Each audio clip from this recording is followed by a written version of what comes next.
Mr. 2020, and welcome to another exciting episode of the Neville Goddard Coffee Club.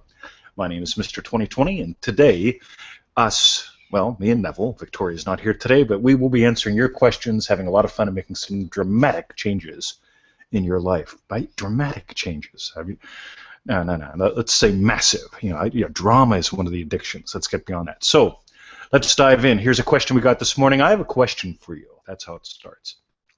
I have a very clear and full picture of what I desire, from a love relationship to a dream home, to how I create fabulous income, to overall lifestyle.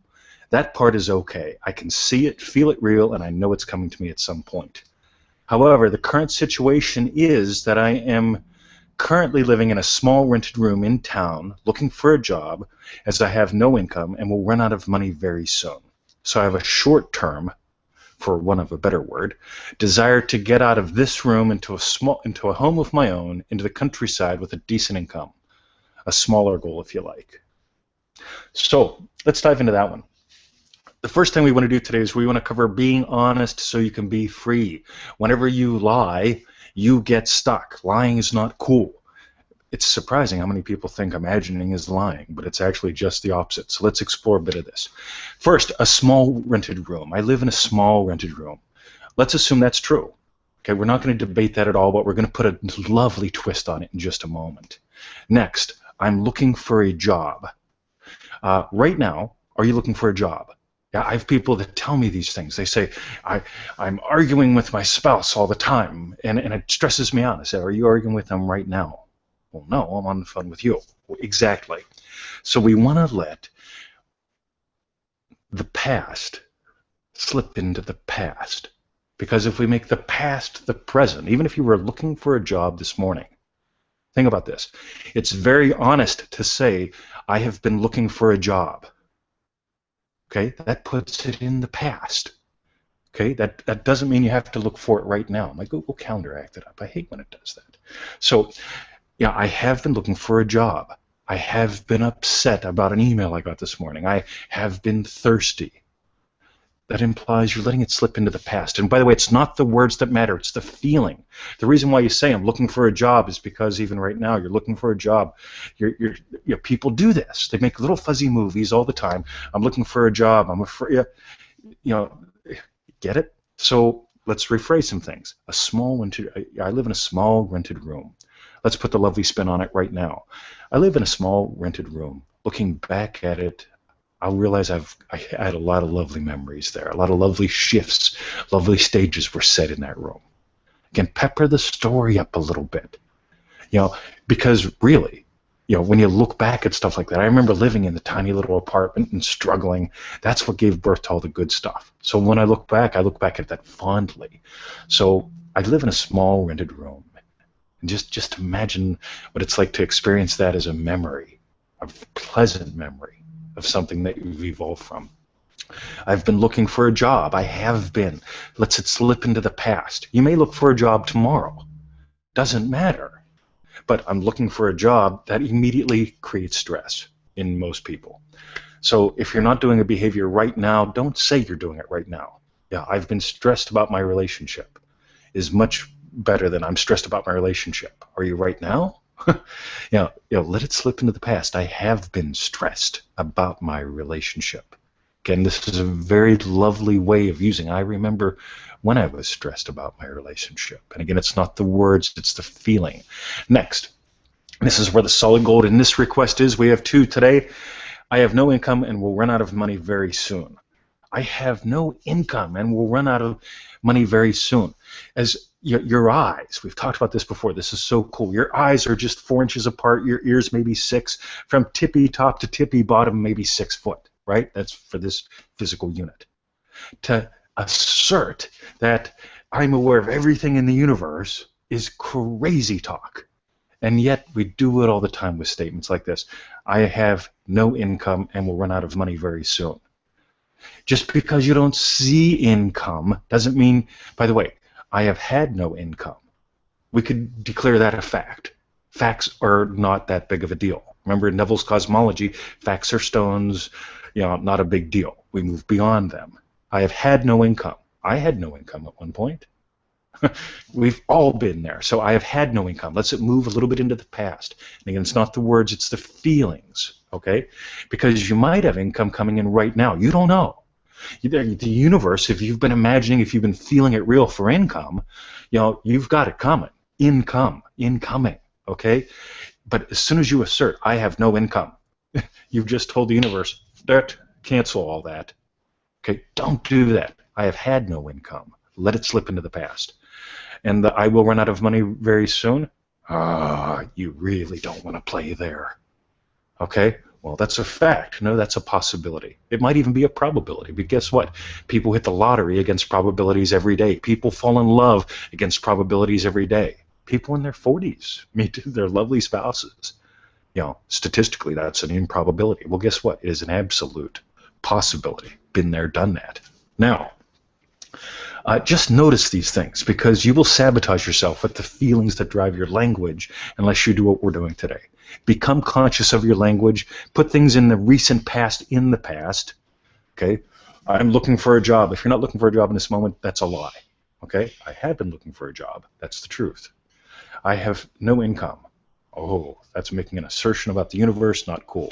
Versus, I've had no income. That's actually noticing something. You know what? I've had no income. Okay? But I might have some right now or tomorrow. And again, this whole thing, I will run out of money very soon. Don't go there. Nothing, absolutely nothing supports that except projection. Projecting the way that you frame the present, actually the recent past, and pushing that into the future. Don't do it. So, a lot of good stuff right there. Next, request. Can you please help me understand what Neville means when he says dwell in the end? Does this mean pretending all day long that you are as you wish to be? Does it mean thinking the same thought over and over again all day long, such as I'm happily married or I am financially free, sort of like repeating an affirmation? When a person's used to thinking a variety of thoughts daily, some positive and some negative in relation to what they want, how do they transition to dwelling in the end?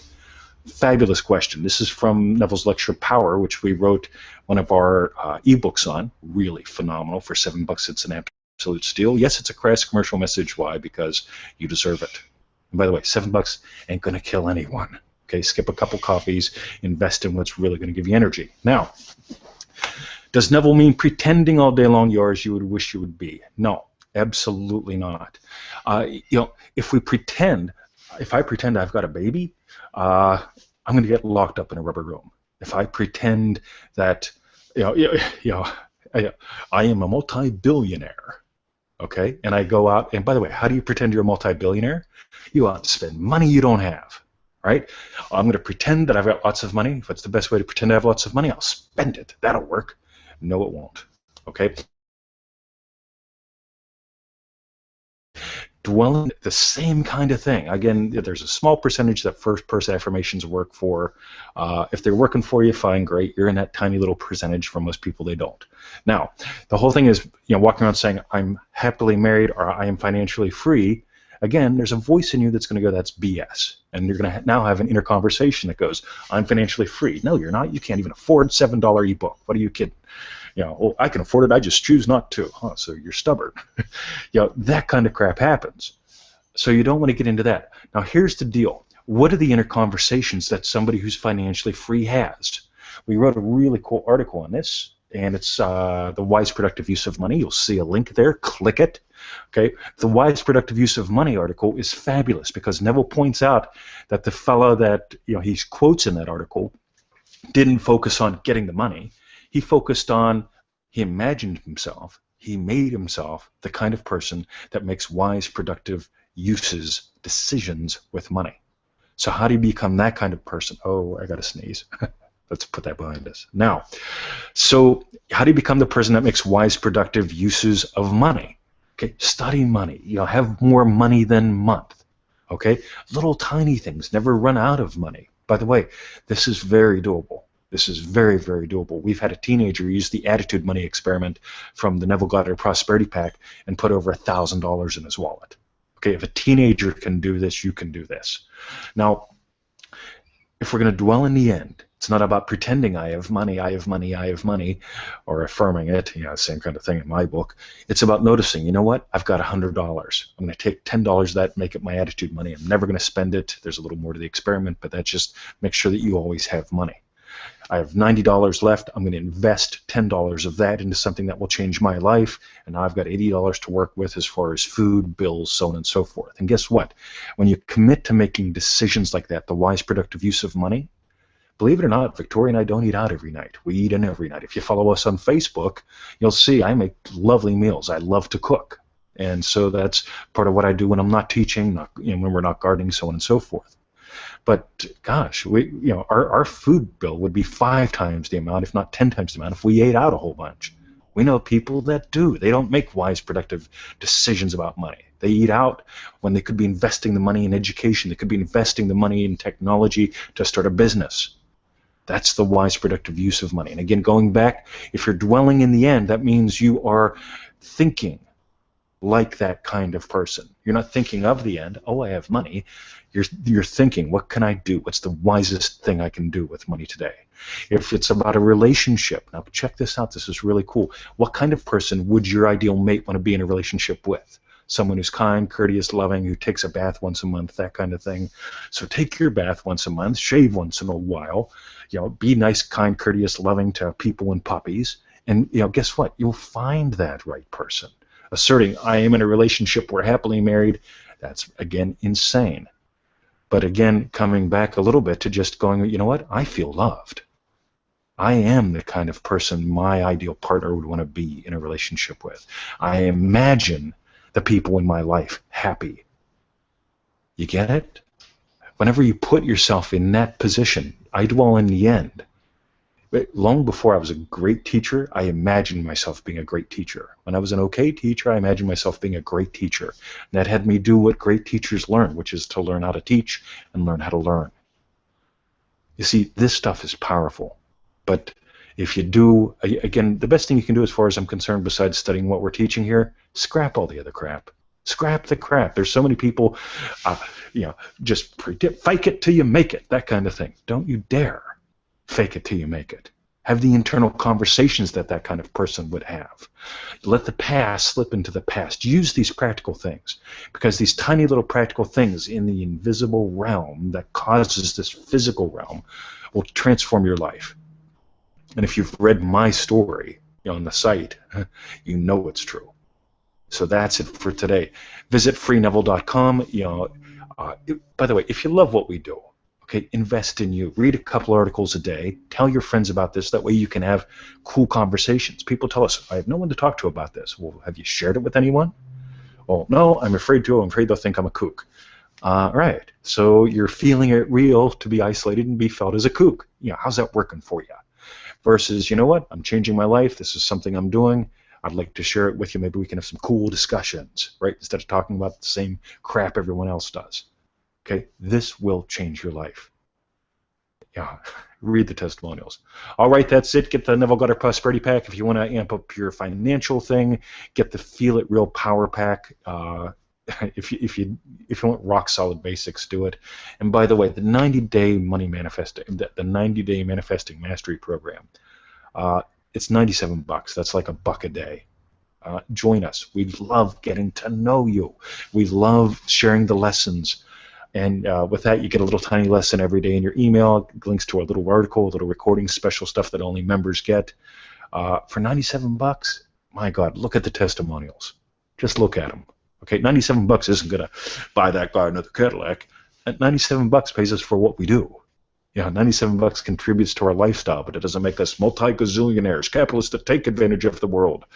And if you got that crap going on, get rid of that too. By the way, it amazes me the number of people that follow us on Facebook that come in through Neville that have all sorts of crap like that on their, they hate people with money. They're worried about all these conspiracies and stuff. Drop all that stuff. If you're a woman trying to find a man or a man trying to find a woman, if you're on Facebook, look at your timeline. Are you putting up crap about women or crap about the opposite sex or whatever? If you are, stop that. If you want more money, is poking fun at people that make good money a good decision? Probably not. Instead, learn. Learn from the lovely people who make good money. and make a difference. Boy, I'm going to stop. We could go on forever. Thank you for listening. Listen a couple times. Take notes. There's a lovely little page on there with some notes that we're tossing up. That's it. Have a wonderful day. Click the like button. Follow us on YouTube. And that's it. I've had enough fun for this morning. You guys have a wonderful day. See ya at freeneville.com.